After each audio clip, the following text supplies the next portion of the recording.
The cold December air hung heavily over Port Charles, matching the tension brewing beneath its surface. Christmas lights twinkled along the waterfront, but the sparkle couldn't mask the growing unease. This was the kind of week when secrets pushed upward like cracks in ice, ready to break. Carly's path to redemption. Carly Corinthos stood outside Kelly's before opening the door, taking a slow breath the way her therapist had suggested. Own your choices. Admit your faults. Don't run. Running had always been her instinct, storming into chaos, fixing the pieces afterward. But what she had done this time required something different. She'd pushed too hard, involved herself too deeply in a situation that had nearly cost people she loved more than she realized. And now, with pieces shifting across Port Charles, she knew it was time to try to make things right. Inside, Bobby's old recipe cards rested on the counter, framed in their usual place. Seeing them felt like a reminder, one she desperately needed. Drew was already seated at a table, stirring a cup of coffee. When he looked up, his expression was unreadable. "You said you needed to talk," Drew said calmly, though his shoulders were tense. Carly sat, clasping her hands. "I messed up. I need to say it straight. I pushed too hard, ignored things I shouldn't have, and I put you in the middle of something you didn't deserve. I'm sorry, Drew, truly." Drew blinked, the apology catching him off guard. Carly rarely apologized, not like this, not with quiet humility instead of heightened emotion. "It's not about blame," Drew replied. "It's about trust. You can't bulldoze your way into fixes and expect everything to be okay afterward." Carly swallowed. "I know, and I want to do better. I need to earn that trust back, your trust, Michael's trust, all of it." He watched her for a long moment, then nodded slowly. "This is a start." It wasn't total forgiveness, but it was a door opening, and Carly knew she needed to push nothing this time. Sonny cornered. Across town, Sonny Corinthos stood in his warehouse, jaw set, expression darker than the December sky. Brick handed him a folder, thin but heavy with meaning. "They're pushing harder," Brick said. "Someone wants you off your game."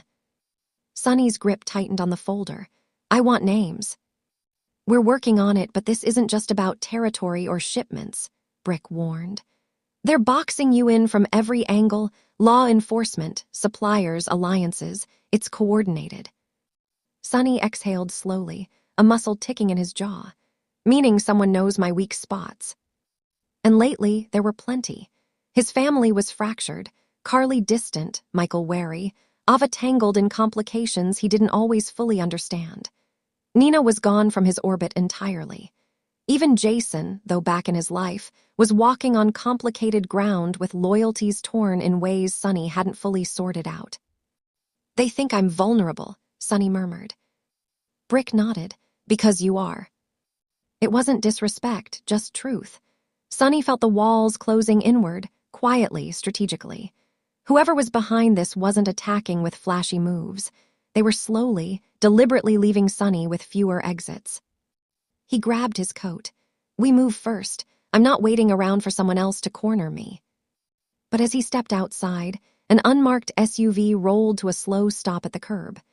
2 federal agents stepped out, and one flashed a badge. "Mr. Corinthos, we need you to come with us for questioning." Sonny's teeth clenched. He had known this moment was coming. Still, being forced into a corner, publicly, was a move designed to send a message. "Let my lawyer know," Sonny growled as he stepped forward. "I'm not answering a damn thing without representation." Even as the car door shut, Sonny's mind was already spinning. Someone wanted to dismantle him, and after all these years, the threat felt dangerously real. Laura's haunting. At the mayor's office, Laura Collins stood beside her window, staring at the gray winter sky. She had faced countless battles in Port Charles, some political, some deadly, some deeply personal. But this was different. She slid open the drawer of her desk, pulling out a letter with shaking fingers. The envelope had no return address. The handwriting was familiar, eerily so. "You thought you buried the past, but the past can always dig itself out." Laura closed her eyes, taking a steadying breath. The words had chilled her to the bone. because she recognized the slanted print. It belonged to someone who shouldn't be able to write anything ever again. Someone she had watched die. Someone she feared, even in death. Her brother, Ryan Chamberlain. Kevin entered softly, noticing her pale expression. "Laura, you're trembling." She handed him the letter. Kevin's face darkened instantly. "This isn't possible." "That's what I told myself," she whispered. "But someone wants me to think otherwise." "Ryan is dead," Kevin insisted, though his voice quivered. "I saw his body. I identified him myself." "Then someone is taunting me," Laura said. "Or us, and whoever it is, they know enough to make it convincing." Kevin studied her carefully. "This could be Esme." Laura shook her head. "Esme is gone, has been for months, and if she were behind this, she wouldn't hide." Kevin set the letter down. "Then someone is trying to draw you out, rattle you, make you slip." Laura shivered again.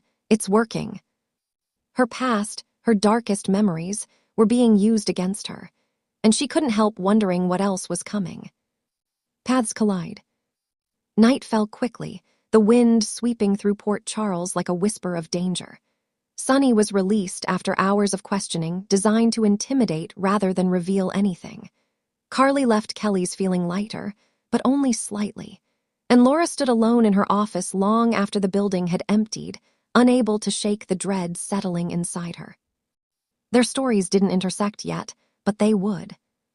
Because the same shadow brushing against Sonny's empire was creeping toward Laura's past. Because Carly's attempt to repair her life would soon thrust her into a war she didn't see coming. And because Port Charles had a way of aligning chaos at the worst possible moment. As midnight neared, a figure slipped through the shadows behind the pier, tossing something into the water. A phone burner disposable. Before it sank, it buzzed with one final message. Phase 1 complete. Whoever they weren't finished. Not with Sonny. Not with Laura. And not with the Corinthos family that tied the entire city together. Port Charles slept. The danger didn't.